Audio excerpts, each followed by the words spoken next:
Ассалаумағалейкум, Аралас жекпе-жек және Алашбай ТВ YouTube арнасының көрермендері, сіздермен бүгін қазақ ММА-сының өз орнында бар 5 жекпе-жек өткізіп, 5-еуінде жеңіске жеткен Мақсат Есболат бауырымыз. Мақсат, қош келдің.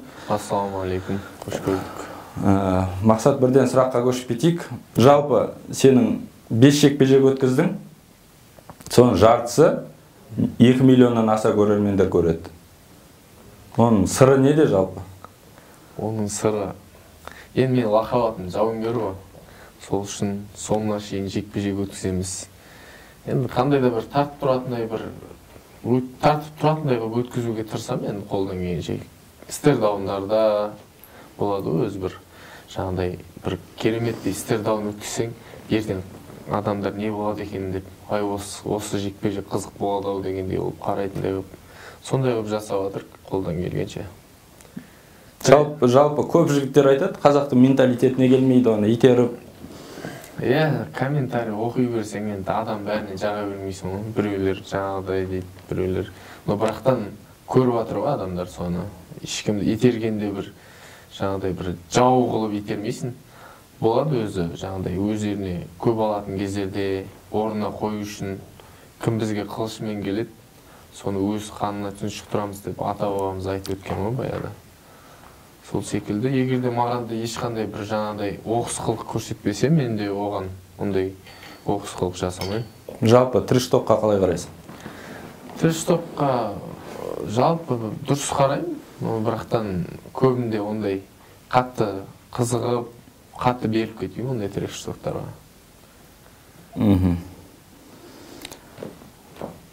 Қазіргі Алашбай ұйымының белбеуі үшін жекпе-жекке дайындалып жатсың.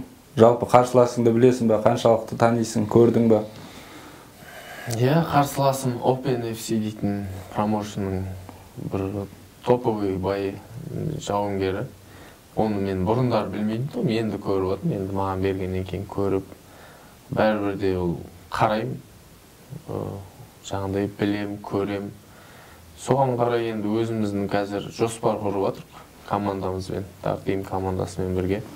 Жаңа жаттықтырушыларымыз бәріміз жоспар құрып, бұйырса, иншаллах, барынша дайынбыз, дайын болып шығамыз, Құдай қаласа. Қарсыласыңның осал жақтары, немесе керісінше мықты жақтары қандай екен? Қарсыласым да өзім сияқты, ол да күреседі, ұрады, мен де күресем, ұрам. Енді бұл жекпе-жекті көрмеген адам әттеген-ай деп қалайын деп тұр енді. Бұл жекпе-жек көру керек, өйткені ол да өте зрелищный боец. Мен де осал емеспін. Сол үшін жақсы жекпе-жек болайын деп тұр. Көріңіздер, обязательно. 12 желтоқсанда обязательно келіңіздер, міндетті түрде келіп, сол жекпе-жекті өз көздеріңізбен көрулеріңіз керек. Сіздердің әрқайсыларыңыздың қолдауларыңыз мен үшін және де біздің қазақ батырлары үшін ауадай қажет. Келіңіздер. Әдемі шақырту болып, одан кейін келмесеңіздер қиын болады енді. Мақсат ренжиді. Жалпы сен Алашбайда 3 жекпе-жек өткіздің ба, 4 жекпе-жек өткіздің? Жалпы Алашбайда 4 жекпе-жек өткізгенмін. Бұл белбеуге сен лайықтысың. Жалпы сен қарсыласың қаншалықты лайықты? Ол Алашбайда төбелеспеген. Жалпы қарсыласты кім таңдап берді саған? Қарсыласты маған енді бізде Данияр аға бәрін жасайтын сол кісі берді. Білмеймін мен де. Бірақ маған сондай сұрақтар көп келді. Жаңағыдай ол әлі Алашбайда бірде-бір жекпе-жек өткізбеген. Бұл қалай болды деген. Енді оны мен шешпеймін. Оны сол Данияр ағалар шешеді. Білмедім ол жағын. Осы қарсыласқа дейін сенде бразилец болады деп естідік қарсыласың. Әртүрлі бразилец болады деді. Бірде Ерлан Тілеуметті жеңіп кеткен гректің жауынгері сол болады деді. Варианттар болды әртүрлі. Бірақтан соңында кеп, осы армениялық жауынгерге кеп тоқталды. Осындай қазір таңда барлық жарнама бәрі жүріп қойды. Сол үшін сол жекпе-жекпе, сол жауынгермен жекпе-жек өткіземіз бұйырса. Жалпы жекпе-жекте қанша жасқа дейін қаласың? Енді оны ешкім айта алмайды қазір таңда, өйткені 42 жасында UFC чемпионы болып жатыр біреулер. Бірақтан жаңағы өзіміздің көршілес елде жатқан Марат Балаев бар, мысалы 40-тан асса да қаншама жекпе-жек өткізіп жүрген. Енді көреміз, енді денсаулығымызға байланысты қалай болады, мүмкін ертеңгі алдағы уақытта не болатынын мен кесіп айта алмаймын. Но бірақ та өзімнің алдыға қойған мақсаттарым өте көп. Сол мақсаттарымның жолында көп нәрсені құрбан еттім, құрбан етіп келе жатырмын да. Ондай қиындықтардан енді қазір айта берсең көп, бірақ сол қиындықтардан өтпейінше адам мықты болады деп айта алмаймын енді. Өйткені басынан бүкіл қиыншылық өткен адам ғана ол сондай ары қарай да ағынға қарсы жүруге дайын болады деп ойлаймын. Мақсаттарың қандай енді алдыда? Алдыға қойған мақсатым бірінші орында осы Алаш Прайд промоушнның поясын алу, одан кейін басқа бір шетелдік промоушндарға ауысу бұйырса. Мен жалпы бұл поясты армандағаныма Шах Қазақ Шыңғыс Қайранов алды ғой.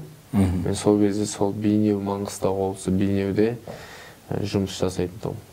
Сол кезде көріп, осындай поясым менікі де болса екен ғой деген сондай арман болатын. Қазіргі таңда Аллаға шүкір, сол пояс үшін жекпе-жек өткізейін деп жатырмын. Мен бұл пояс жолында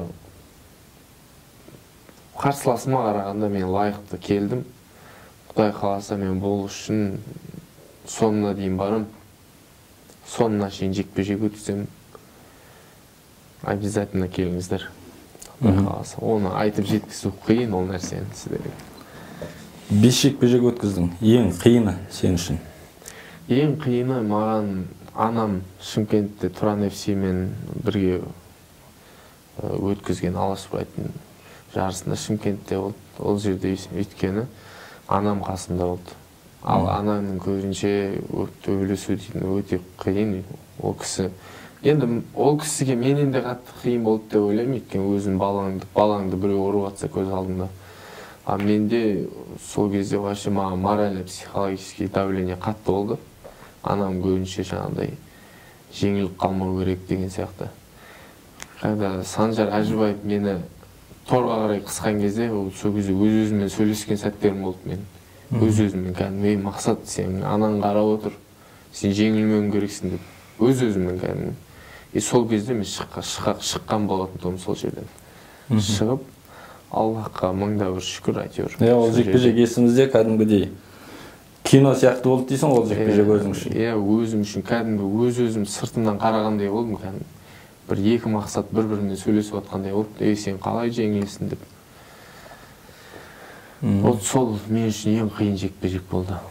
Анаңды өзің өз еркімен шақырдың ба, или өзі келем дедім ол кезде? Жоқ, ол кезде мен анамның інісі бар, сол кісі алып кеп, мен білмеймін ол кісіні. Өзім былайынан шақырмаймын анам. Өйткені жүрегі ауырады, қиын ол кісілерге қарау.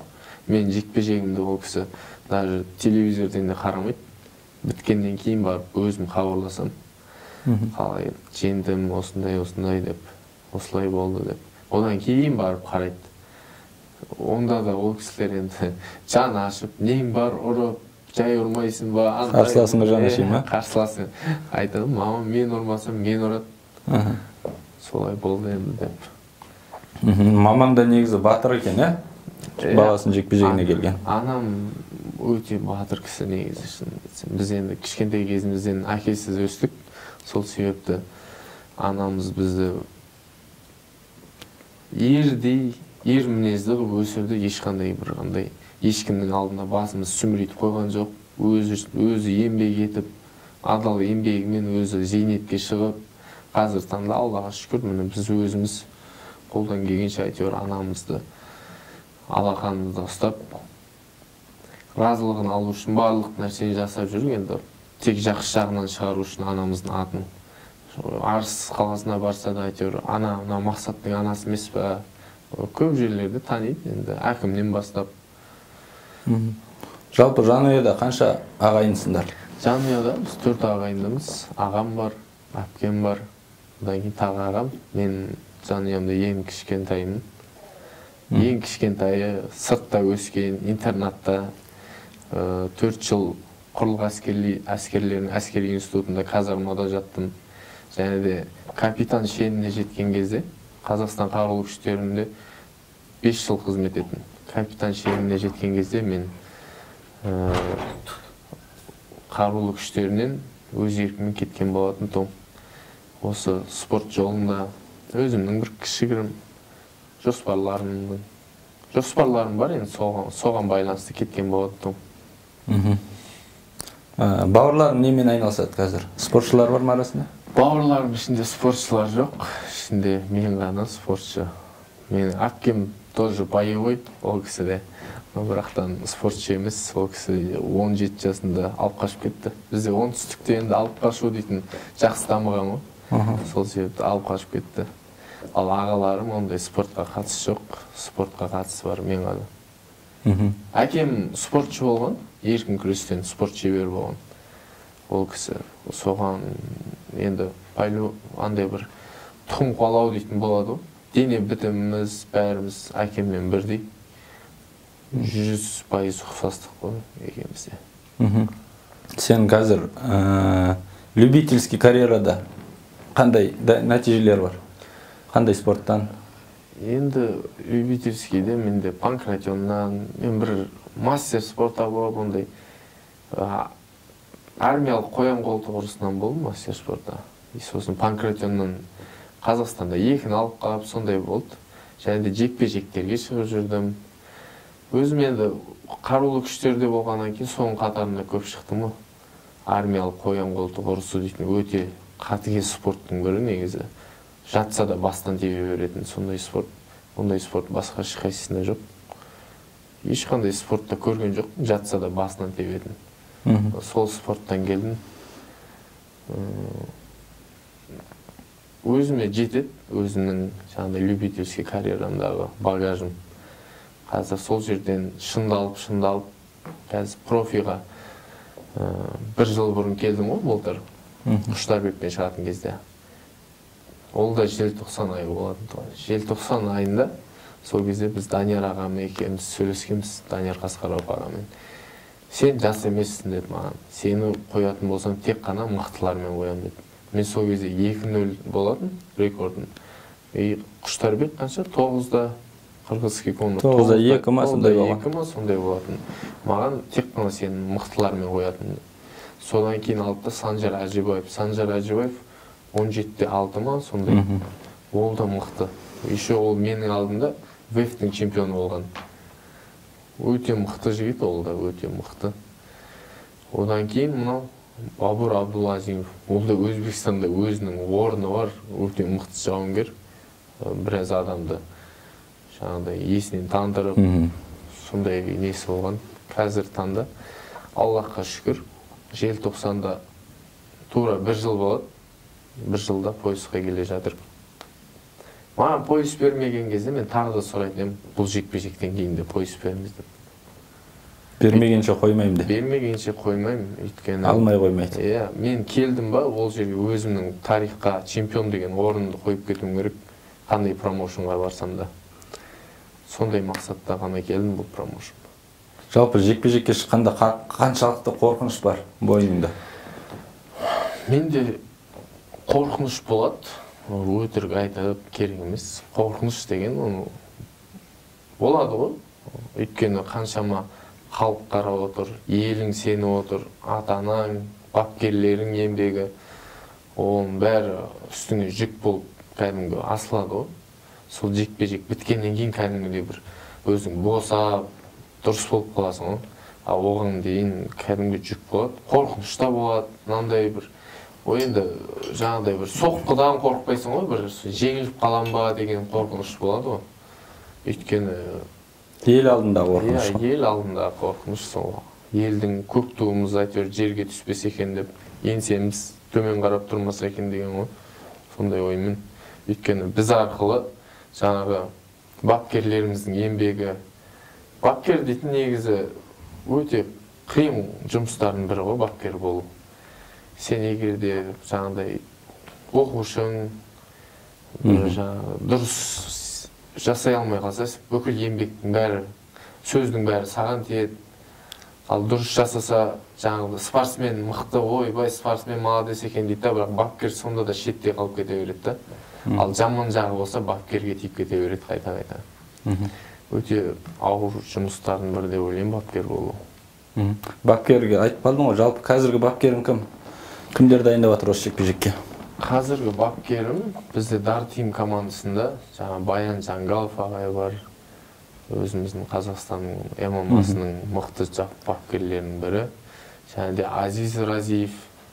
Бізде өзіміздің әр направлениясының өзінің тренерлері бар. Күрестен Эдуард Базров.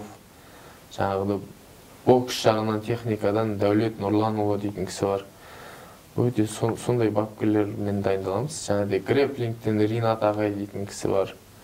Вали Ахметов. Вали Ахметов, сол кісі бар. Болашақта балаң болады ғой. Жалпы осы спортқа бересің бе?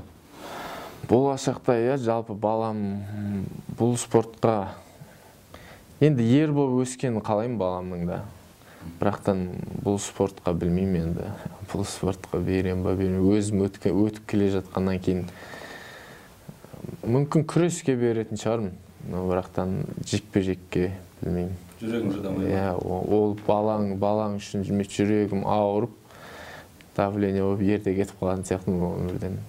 Қиын өте. Күреске беру мүмкін. Жалпы қазір өсіп келе жатқан жас спортшыларға айтарың? Жас спортшыларға айтарым, ешқашан алдыға қойған мақсатыңа тоқтамаңдар. Тек қана алдыға қимылдай беріңіздер. Сонда ғана өзіңнің арманыңа жетесің. Тоқтамау керек. Сен бір ауылда тұрсаң да, қалада тұрсаң да ешқашан тоқтама. Ал Құдай бәрін көріп тұр. Сенің еңбегіңе қарай Аллах Тағала береді. Мен де бір кездері Арыс қаласында осындай таңғы 6-тан бастап еңбек етіп, жүгіріп, өзім білмеймін ол кезде. Не үшін жүгіріп жүргенімді, ол кезде жарыс та жоқ, мені шығаратын адам да болмаған. Қасымда өзімнің ағаларым болған, Парасат дейтін кісі. Сол кісілермен бірге еңбек етіп жүгіре бергем. Қазір таңда міне алдарыңызда отырмын. Және де 12 желтоқсан күні Алаш Прайд промоушенның пойыз үшін жекпе-жек өткізем бұйырса. Мақсат, алдағы жекпе-жегіңе сәттілік. Рахмет келгеніңе. Сізге де рахмет. Жақсылықта жолыққанша.